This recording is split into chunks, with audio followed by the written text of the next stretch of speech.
good afternoon or good morning or possibly good evening, depending on where you are joining us for today's Tree Fund webinar series.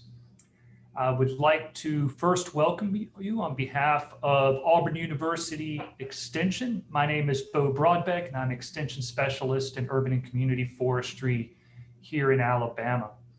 I would also like to welcome you briefly on behalf of Tree Fund, where I've had the privilege to serve as a trustee for the last few years, and partner with Tree Fund to bring what I think is a fantastic webinar series on emerging research topics that have been funded by Tree Fund over the years. This webinar series truly brings some of the newest research and applied research that has been funded generally over the last 5 or so years. To welcome you on behalf of Tree Fund, I have today my co-moderator, Mr. Randy Miller. Welcome, Randy, and tell us a little bit about Tree Fund. Thanks, Bo. Yeah, I'm Randy Miller, and I have been involved with the Tree Fund for about a decade now. I served as a past chair, and after a short hiatus, I rejoined the Board of Trustees in the capacity of the Liaison Committee Chair. I also serve on the Development Committee, the Communications Committee, Research and Education Committee, and the Strategic Planning Committee. If this is your first Tree Fund webinar, welcome. If you participated in past webinars, welcome back. We're proud to present this webinar as part of our series in our partnership with Alabama Extension Service. Tree Fund was established in 2002 with the mission to support scientific discovery and dissemination of new knowledge in the field of arboriculture and urban forestry. We advance our mission by issuing research grants, primarily applied research in how to better plant, propagate, and care for urban trees. We provide scholarships to students in arboriculture, urban forestry, horticulture, and related fields. And we fund education for children in K through 12, kindergarten through 12, related to trees and environmental stewardship. Since 2002, we've awarded over $4.5 million of our research and education grants. If you are interested in applying for a Tree Fund research grant, spring grant application window is currently open. We're proud to announce the Tree Fund's 2001 webinar schedule. Registration opens approximately 1 month prior to each live webinar. Today's webinar will be recorded and available on the Tree Fund website for about a week. We're committed to bring you even more webinars and give you an opportunity to earn your CEUs. Please consider donating at treefund.org or following the link that Monica is now posting on the chat box. Your support will make a difference. I think that those of us who are, particularly those of us who are professional arborists, those of us who make a living, have a particular vested interest in supporting the Tree Fund. Because after all, what separates us from others is the knowledge that we have, and that knowledge is gained through research.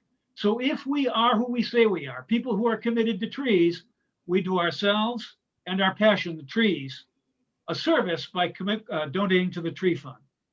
We might have about 1,000 viewers here today. And if everyone contributed just $10 to the Tree Fund, that would be $10 that we could commit to tree research and education. So please make a donation to the Tree Fund. Our last housekeeping note before I introduce our speaker, in accordance with ISA and SAF guidelines, Tree Fund will submit your name and certification numbers to the appropriate organization so you may receive CEU credit. If you've not submitted your certification number during registration, please email treefundwebinar@gmail.com with your name and certification number. Note that you must watch this webinar in its entirety to qualify for CEU credits. And now to introduce our speaker. He is the Massachusetts Arborist Association Professor of Commercial Arboriculture at the University of Massachusetts Amherst.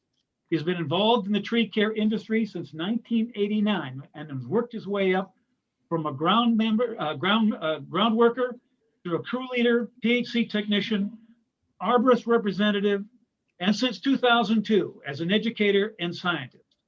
Over the years, he has been involved in various capacities with the ISA, most recently as chair of the Nominating and Elections Committee.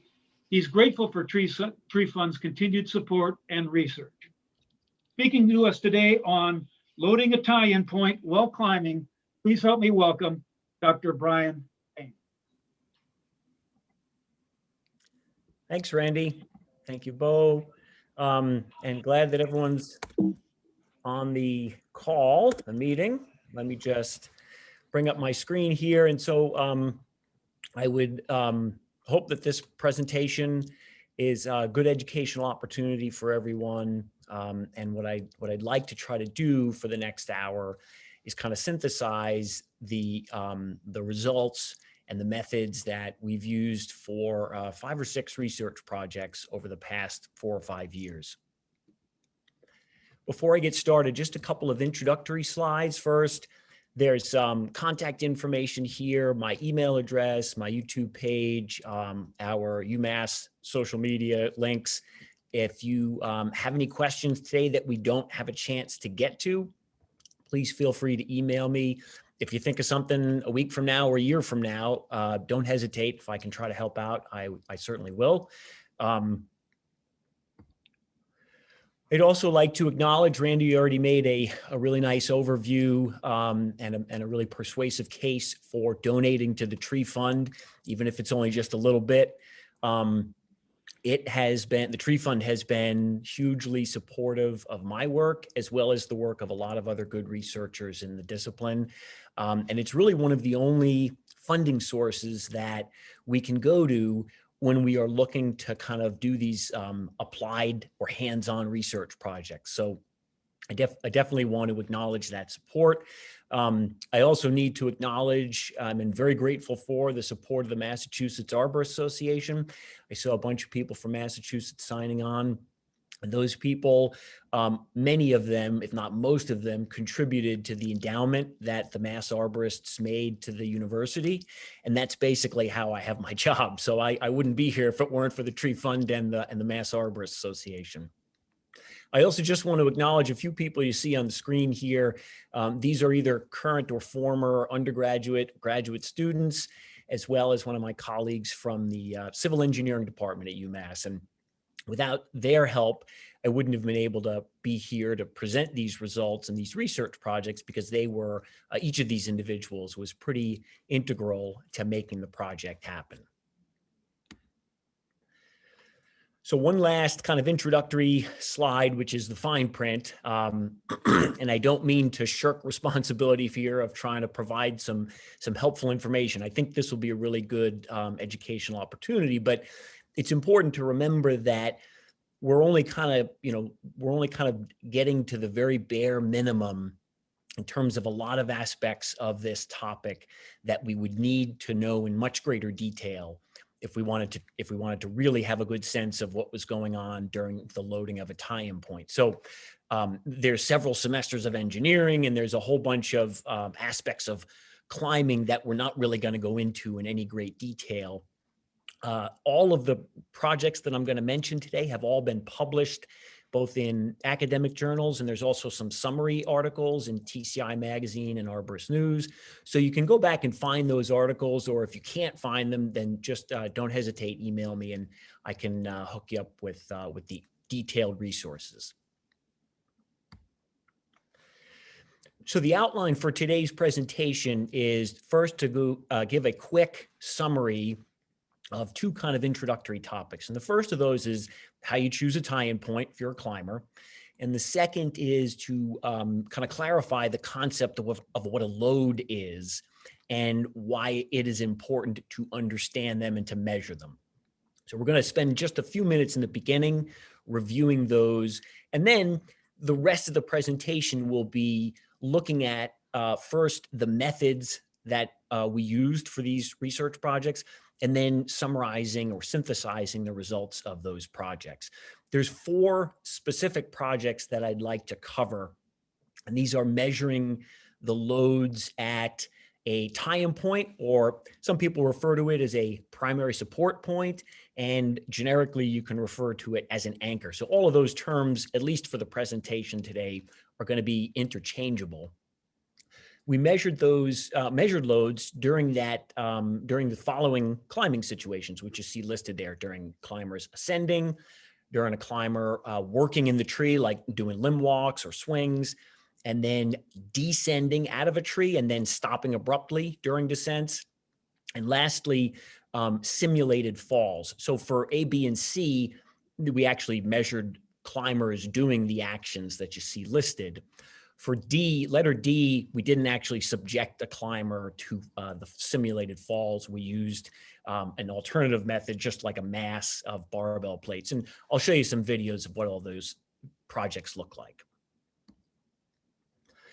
So again, very brief introduction. There's a lot of different factors here. For those of you who have climbed before, you know that this is a very important aspect of being able to work safely and efficiently. If you have to do that, you have to have a really a good tie-in point.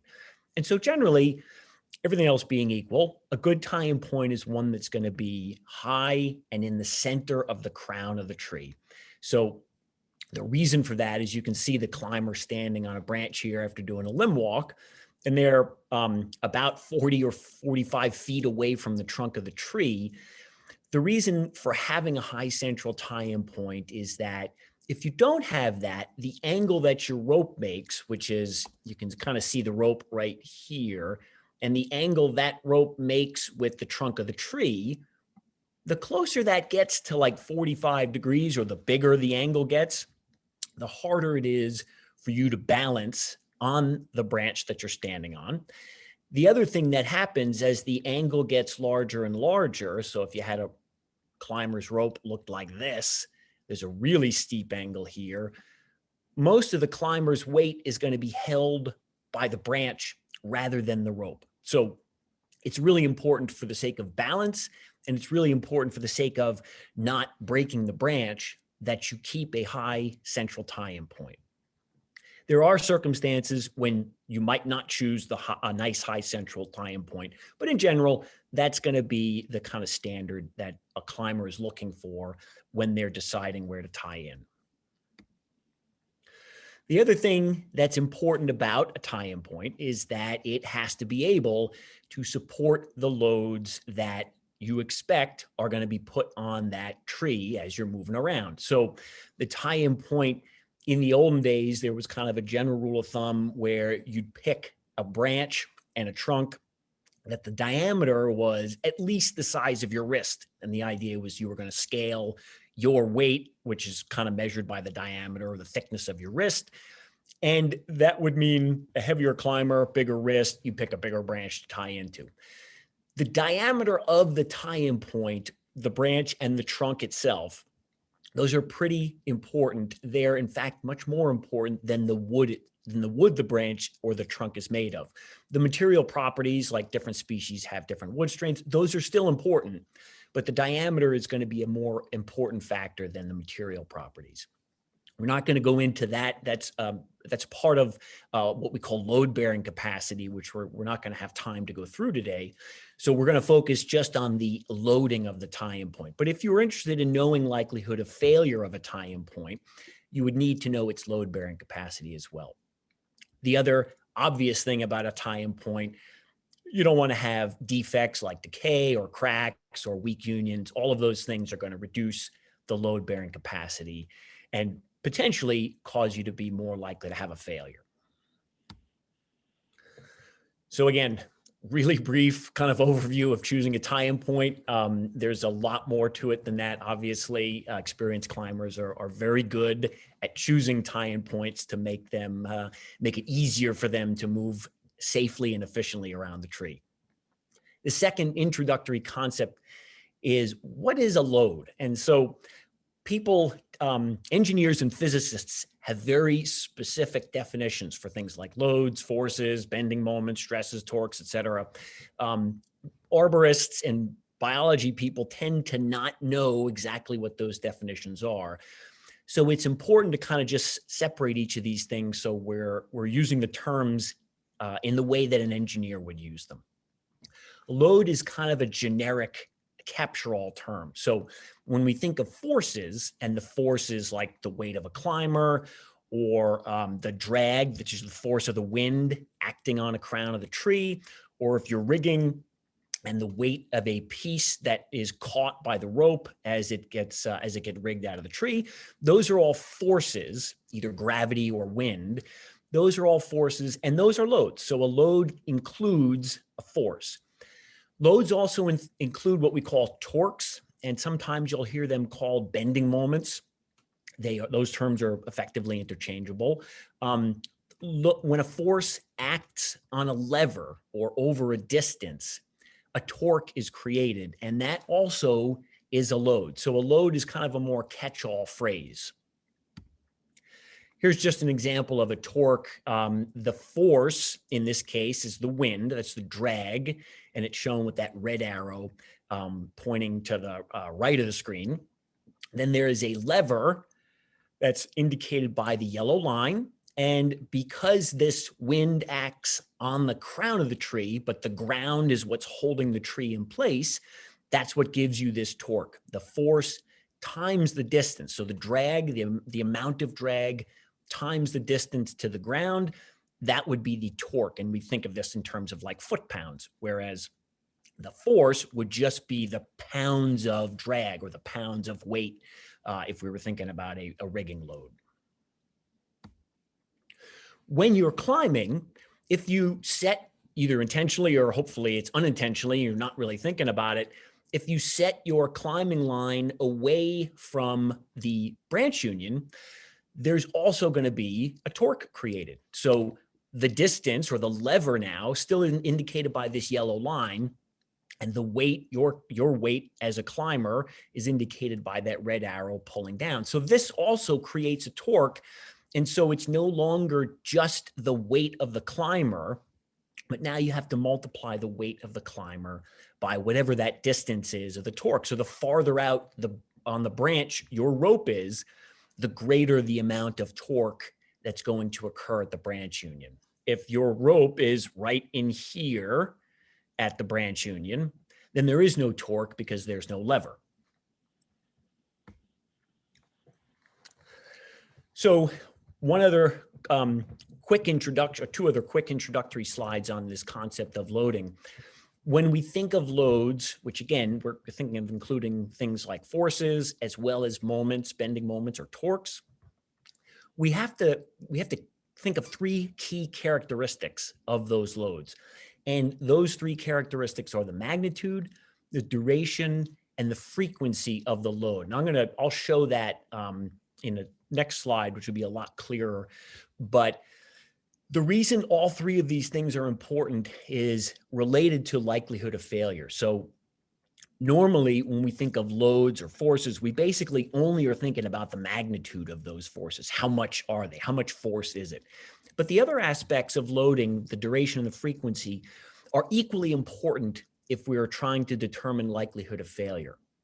We're only going to have time really to cover the magnitude, the amount of loading today. But when we think of likelihood of failure, we definitely need to consider all aspects, all of these three aspects of the load, not just the magnitude.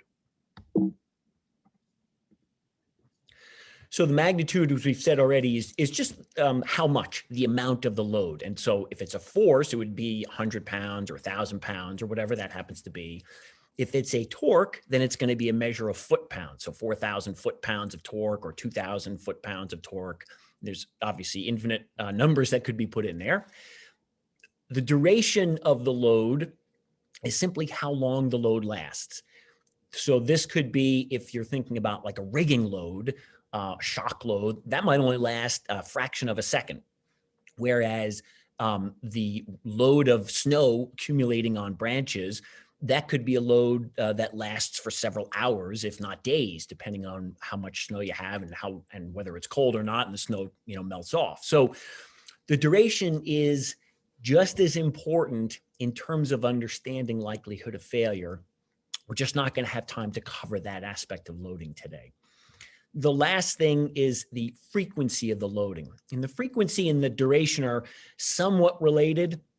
I have a video that I'm going to play in a second that illustrates the difference between them. But you can think of the frequency as the number of times that a load occurs in a certain time frame. So most of the time, we're thinking of seconds as the time frame. So over a certain number of seconds, how many times does a load occur? Is it 1 time a second, or 5 times a second, or 1 time every 3 seconds? Again, there's an infinite number of possibilities, and it depends on like what aspect of likelihood of failure you're trying to understand. The frequency, especially with arboricultural work, is going to be a very important aspect of the loading. So this video, I'm going to just pause it here for a second and describe what's going on. So the video is going to show a force or a load being applied 3 times in 5 seconds. So the frequency 3 times in 5 seconds is 0.6 loads per second. The video clip is only 5 seconds long. What I'm going to do in 2 subsequent clips is just slow down the first clip and then speed up the first clip. So the second clip is going to be half speed or slow motion, and the third clip is going to be double speed. So it's going to be fast motion. So it's the same video clip of 5 seconds repeated 3 times. The first one is in real time. The second one is slowed down half, and the third one is speeded up by a factor of 2. So I'll give you a quick insight. What you're going to see is one of the consequences, the adverse consequences of trying to feed the birds in someone's backyard. And I thought I was being all clever and stringing up some bird feeders on a piece of old throw line between some trees that are in the backyard. And sometimes you attract birds, but sometimes you attract other animals as well.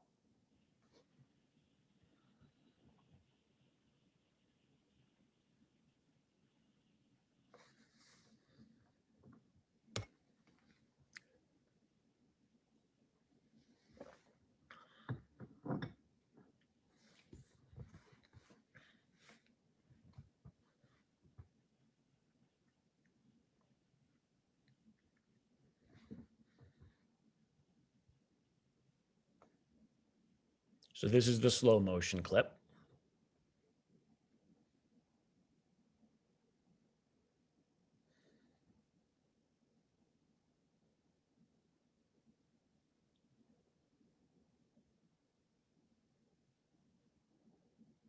And here's the fast motion.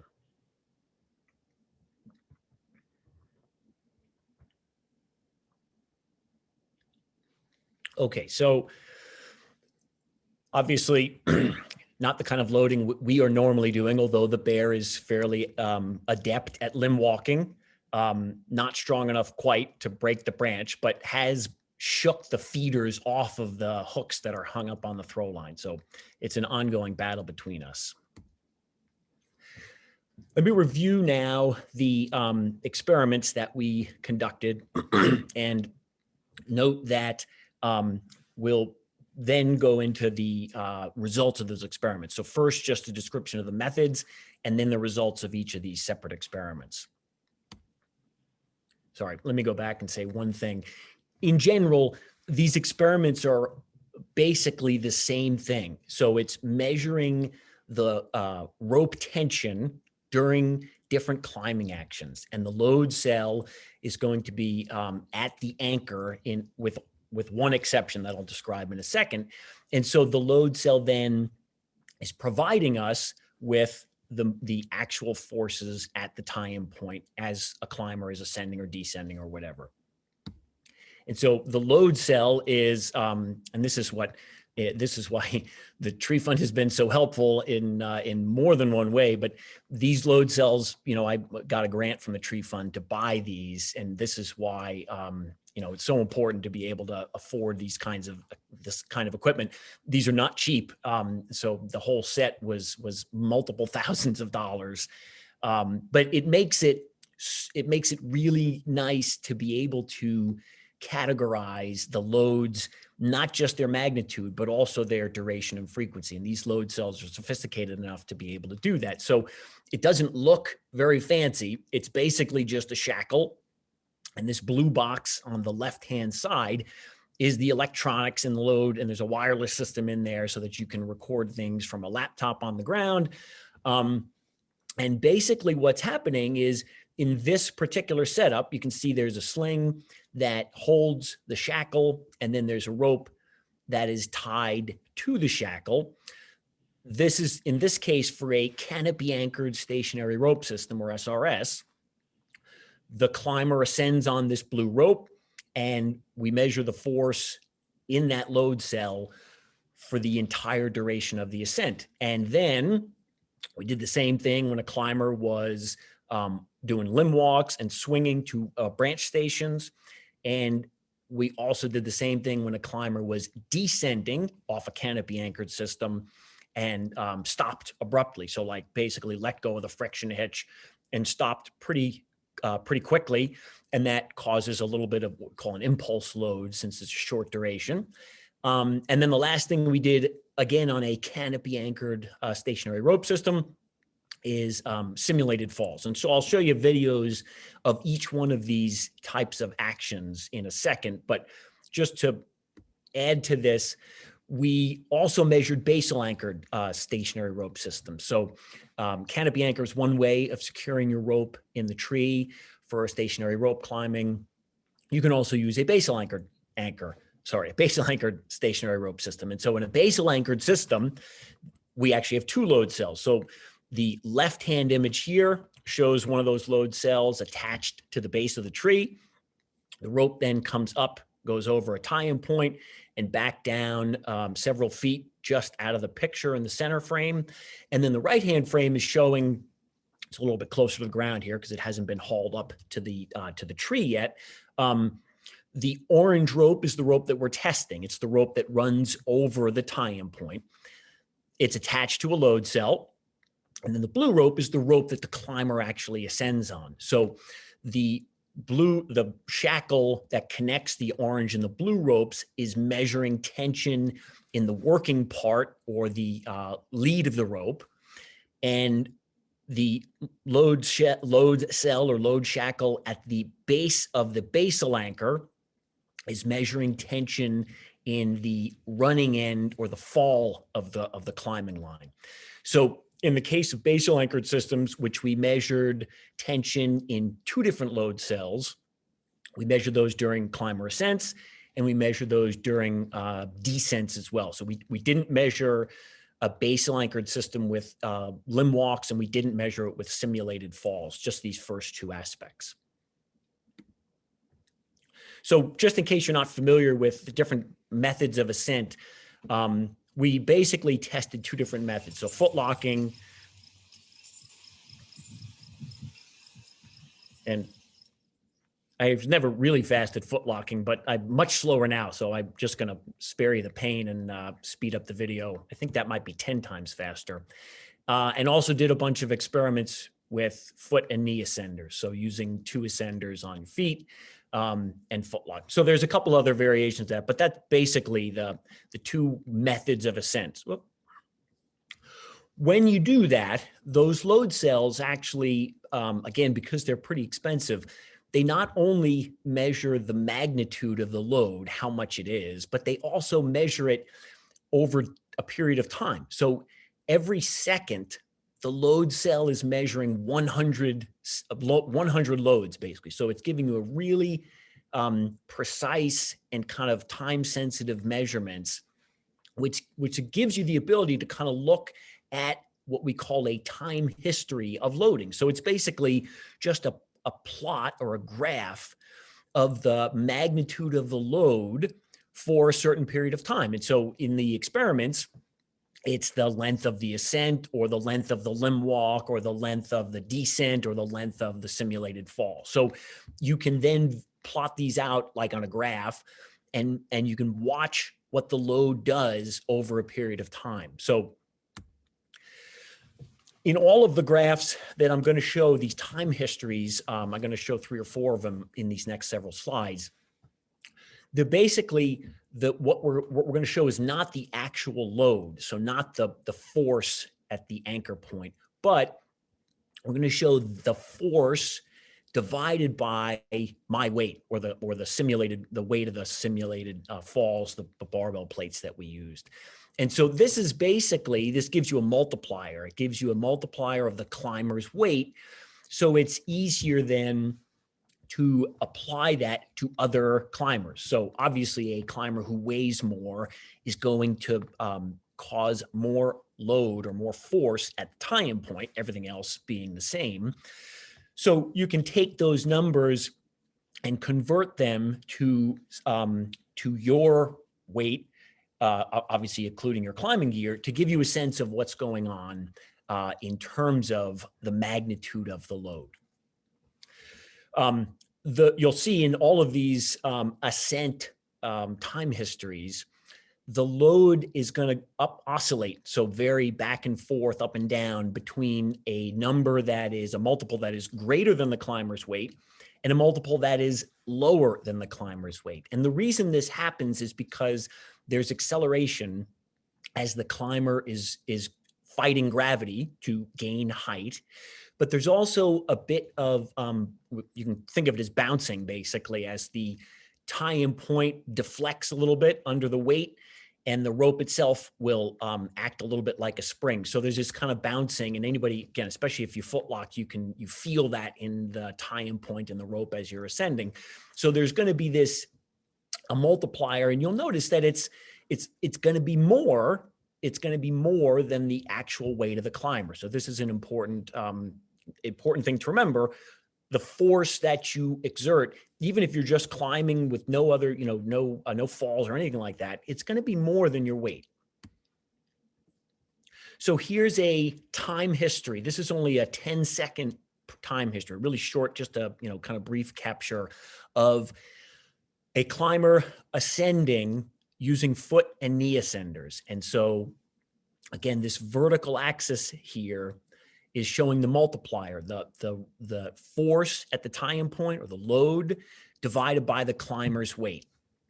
And the horizontal axis is just the time, the elapsed time. So what you can see is that there's these repeated peak loads that are somewhere around 1.2 to 1.4 times the climber's body weight. You'll also notice that as they go up and down, there's basically 2 of them in every second. So the frequency of loading for this particular situation is going to be 2 times per second. And that means over the course of 10 seconds, there's going to be 20 of these peak loads that are somewhere between 1.2 and 1.4 times the climber's weight. Here's another time history of 10 seconds, same time period. It's just showing an ascent of a climber footlocking instead of using foot and knee ascenders. And so what you notice here is that there are fewer peaks that exceed 1.2 times the weight. So here's one of them here. This one maybe barely, but there's definitely the one there. There's definitely one there.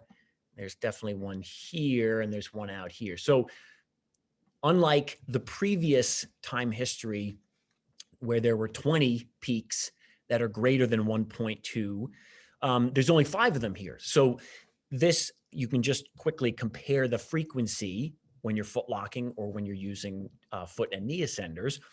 The frequency is going to be half because there's only 5 of these peak loads for the same 10-second period. And this is just overlaying the 2 of them. I know it's a little bit messy, but you can clearly see the difference. There's still some of these peaks in the blue footlocking line. If we go back, you can see there's peaks down here, but they're just not quite as high as consistent as they are for the using foot and knee ascenders. It's not that one is better or one is worse. It's just pointing out the differences, not only in the magnitude or the amount of loading, but the frequency of loading. Because again, if we're thinking about likelihood of failure, both of those aspects plus the duration are all important to understand. So here's another time history. This is a full time history. It's actually 35, almost 35 seconds. And there are 3 lines indicated here. There's a blue line, a gray line, and an orange line.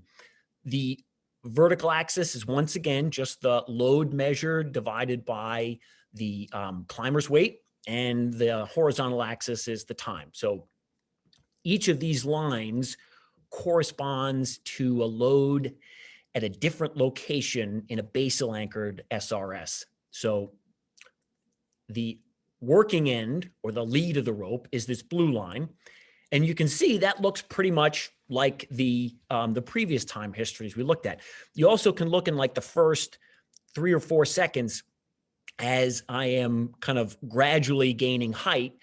There's not as much force there because, you know, when you first start out on foot and knee ascenders, you're kind of taking smaller steps and not exerting as much force until the rope kind of gets a little bit of weight below it.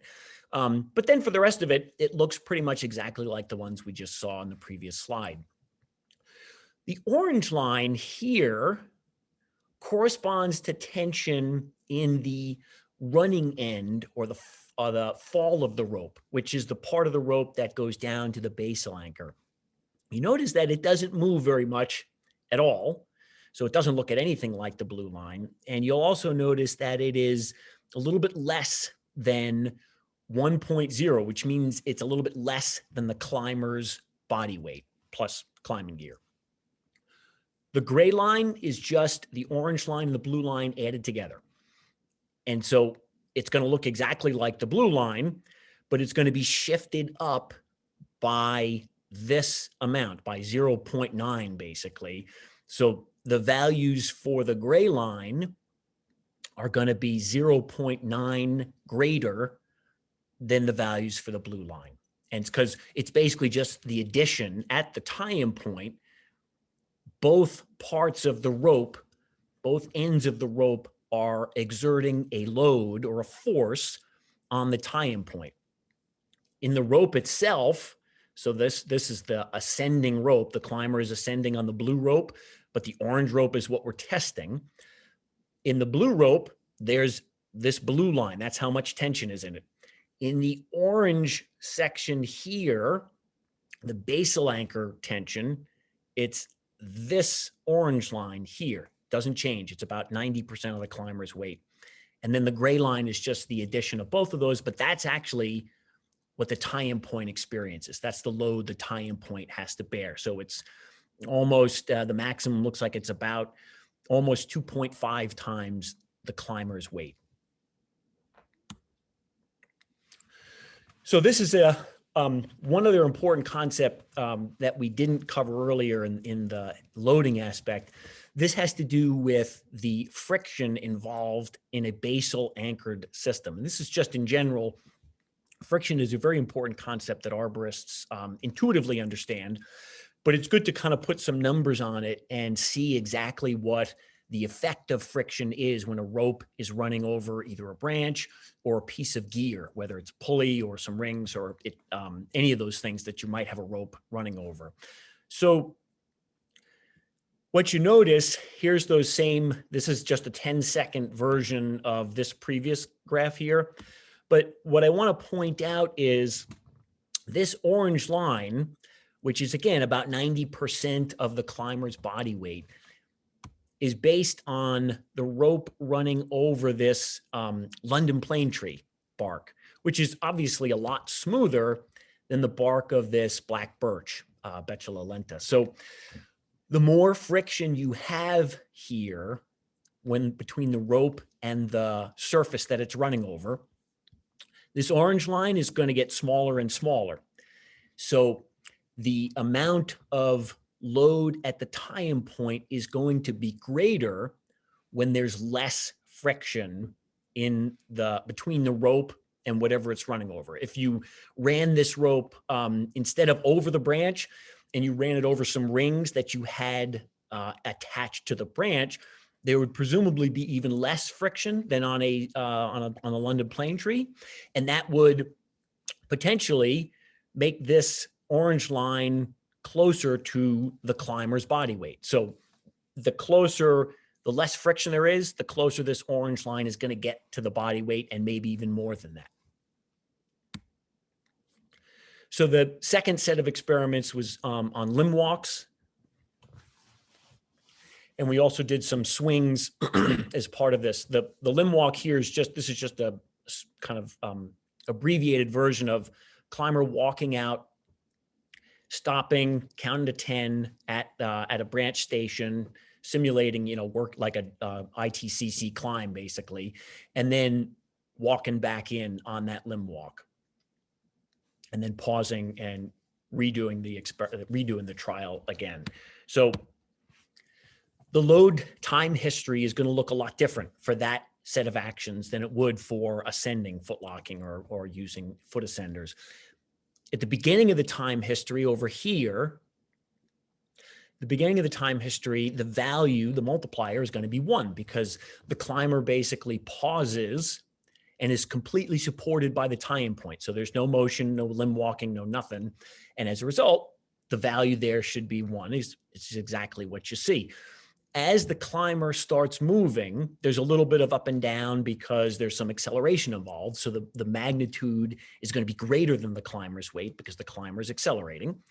But once the climber starts moving and walking out on the branch, you can see the proportion of the load of the climber's weight that the tie-in point experiences gets smaller and smaller until pausing out and standing on the branch at the station, the branch station, basically pausing there for a count of 10, you can see that the tie-in point is only capturing about 18% of the climber's weight, which means the branch is holding the other 82% of the climber's weight. And that's a pretty substantial proportion. So it's important to recognize this is, again, why a good tie-in point is so important, because the greater that rope angle gets, or the less comfortable you are as a climber using your rope, more and more of your weight is going to have to be captured or borne by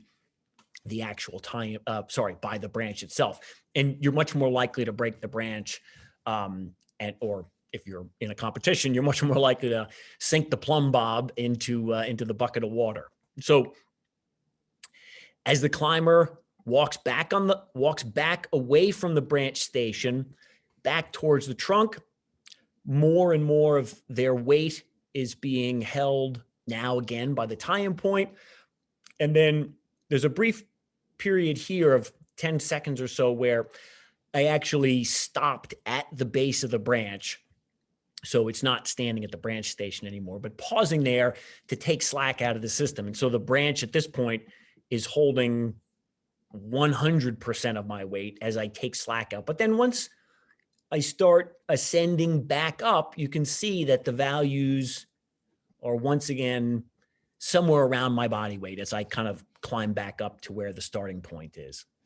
So this is, again, load time history for a limb walk. It looks very different than for an ascent. And you'll see that it looks different for the descents as well as the simulated falls.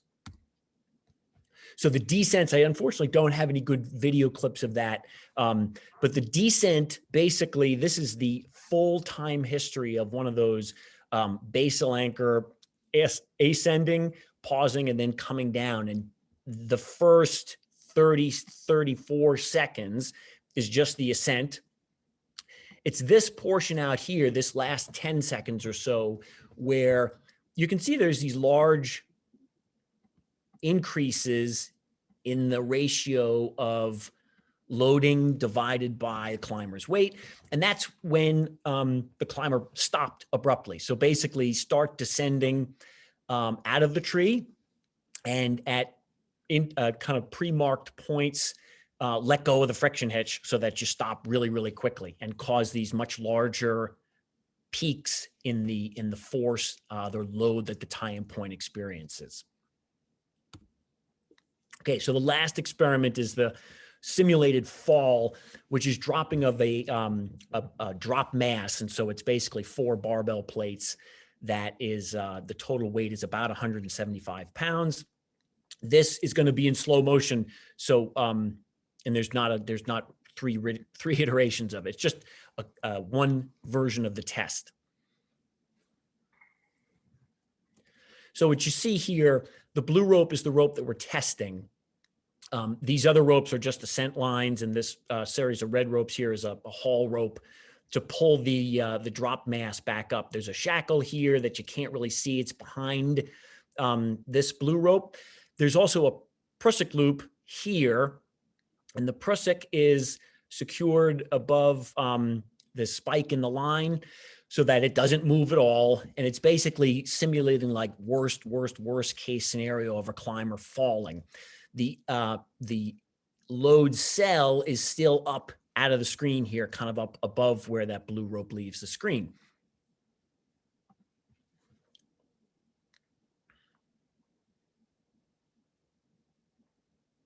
So you see there's a couple of series of bounces up and down here as the rope, the prusik loop and the test rope arrest the weight.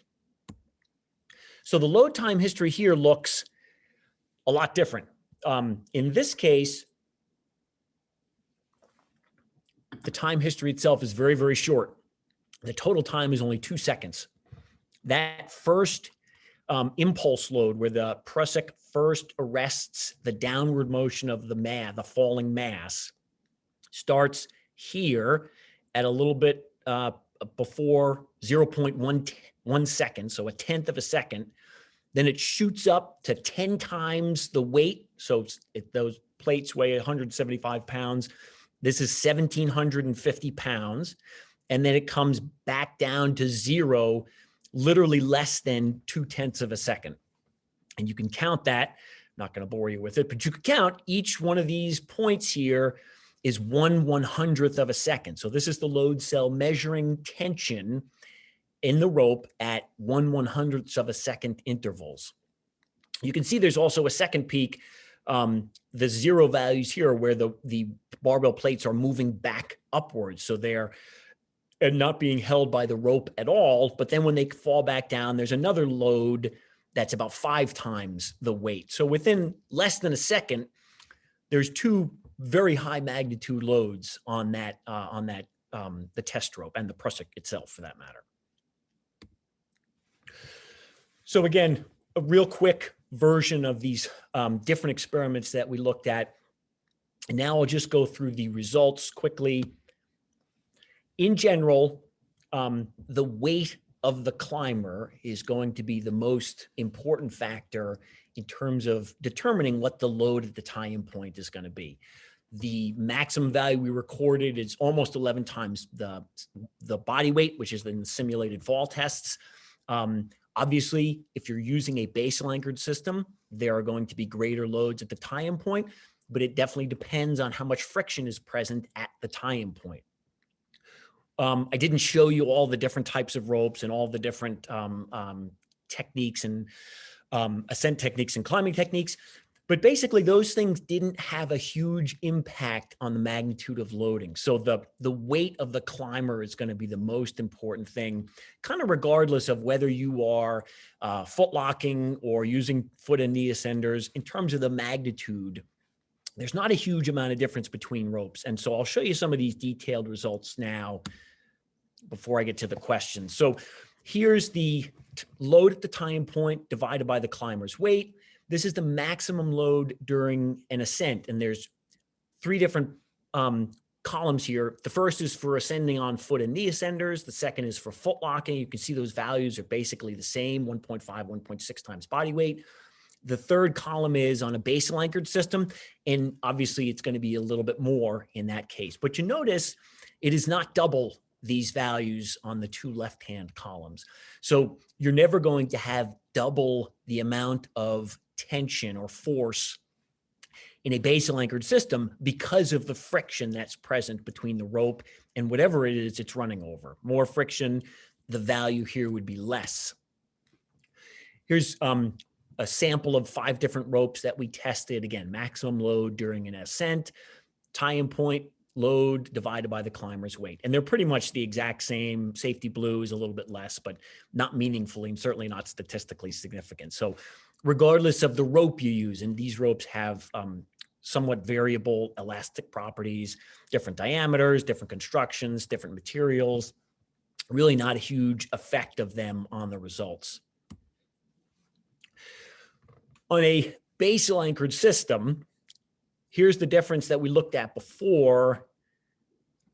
If you're using, or if your rope goes over a rough bark tree, there's going to be a smaller multiplier than if your rope goes over a smooth bark tree. And if you ran your rope through something that had even less friction than London plane tree bark, then it value might be 2.5 or 2.6 or 2.8, depending on what the actual amount of friction is there. Red oak is about halfway between these two. Two different kinds of rope we used in the basal anchor systems, HTP and Mercury. And again, there's really not much of a difference between those. So the only thing really meaningful so far in terms of different aspects of climbing is the friction between the rope and the bark in a basal anchored system. So with limb walks and swings, we tested 3 different kinds of climbing systems. So a moving rope system where we added a little bit of friction, and then a stationary rope system. And we tested 2 different kinds of rope, Mercury and tropical ivy. And so again, there's really no difference between any of those things. There's one of these values is 1.4, which is not meaningfully different from the other values. So regardless, to some extent, regardless of the system, the climbing system you're using or the ascent system you're using and the rope you're using, the magnitude of the load is not going to be affected dramatically by any of those factors. So here's the magnitude of that load, maximum load during an abrupt stop during a descent. And you can see on a canopy anchored system versus a basal anchored system, notice again, it's not double. The basal anchor is 3.5 times the climber's body weight. The canopy anchor is 2.8 times the climber's body weight. So there's not a huge difference between them, even though there's 2 parts of the rope acting on that tie-in point in a basal anchored system, but that's because of the effect of friction. And so you see that a little more clearly here on a rough barked tree like black birch. The number is even lower than overall. But on a smooth bark tree, the number is noticeably higher than the average for all of them. So this again kind of points back, if you were running your rope through a pulley or rings or something else that presumably has even less friction than London plane tree bark, then you potentially can increase this even more. This value might even be higher than that. Last point here for the simulated falls. Now there are 4 different colors here, and then there are 3 different values on this horizontal axis. So the 4 different colors correspond to 4 different kinds of rope that we tested during these simulated falls. The 3 values at the base here, so 7, 13, and 26, that's the amount of rope in the system during the simulated fall test. And so the length of that rope is basically how much rope is between the prusik loop and the load cell at the anchor point. So during the drop test, the weights fell the exact same distance every time. It was the length of that prusik loop, basically, a little bit less. The amount of rope in the system, though, we adjusted where we attached the prusik to the different ropes. So one thing you notice is that in general, there is an overall decrease with more rope in the system. And this is exactly what you'd expect, even though climbing lines don't have a huge amount of stretch in them. The more rope you have in the system, the more the rope is going to be able to elongate. And as a result, there's going to be less of an abrupt stop. It's like the difference between jumping off a cliff and landing in a pool of water or an ocean, and jumping off a cliff and landing on a rock that's just below the surface of the ocean. In one case, you're going to stop very, very quickly. If you don't have a lot of rope in the system, you're going to stop a lot quicker than if you have a lot of rope in the system. And you can see that these multipliers generally go down. There's not a huge amount of difference between ropes. that with perhaps super static having a little bit of an advantage over these other kinds. But it's also important to imagine, where, not that you're planning to take a fall, but if you take a fall when you're really close to the tie-in point, there's going to be a greater amount of force that the tie-in point experiences. So here's just a summary of those overall results. And again, you can see the maximum value for a simulated fall is dramatically larger than any of these other values. One other point that I didn't mention earlier is the difference between if you're swinging to a branch station versus if you're just doing a limb walk like I showed in the video. There's not a huge difference, but it is noticeable that when you take a swing, there's going to be more of a multiplier on the anchor point than if you were just to limb walk out of there. And that's mostly because you're moving faster. There's more of an acceleration. So there's a very little time left, but I'm going to just skip through these last 3 slides and pause to allow time, a few minutes for questions. Thank you. Thank you, Dr. Kane. That's a fantastic presentation. Even though I'm not a climber, I think I'll learn quite a bit. And we do have a number of questions in the Q&A lineup, and I'll go through and I'll try to get to a few of these. One is having 2 people apply their weight to the TIP, and I think that's tie-in point, before climbing on tip, or the TIP, considered a valid way to verify the strength of a tie-in point? Yeah, that's a really good question. I think, I don't know this for sure, but I think the current version of the Z133 safety standard for climbers in the US, I think it says load the tie-in point before you ascend with a value that you think is going to be double the expected loads. And so if you put 2 people on the rope, that's going to be, effectively twice your body weight. So that will give you some sense of the load bearing capacity of the tie-in point. But I would caution that it's really hard to know what the load bearing capacity is if you don't inspect it carefully, especially if you set your line with a throw line from the ground. There's the possibility of defects that you can't easily see even with binoculars. So there's definitely a caution there that you don't want to just assume that if you load the tie-in point with 2 people, then it's fine to do whatever you want. I think you'd still want to be careful as you ascend, and then inspect the tie-in point once you get up there. Obviously, inspect it again to make sure there aren't any defects. Dr. Kane, here's a question here. You looked at ascenders and foot locking. Do you think that there would have been a difference with body thrusting when a climber has their feet on the tree itself and is thrusting up the tree? Yeah, that's a good question. I think in general, if you're body thrusting, so it's a moving rope system instead of a stationary rope system, which means because it's a little bit harder to measure. We tried to actually do this and it wasn't easy to measure this, but because your feet are on the trunk of the tree, and because there's going to be some friction between the rope and whatever it is it runs over, then it's generally going to be less than on a stationary rope system. But I probably should leave it at that. It generally is going to be less. Great, thank you.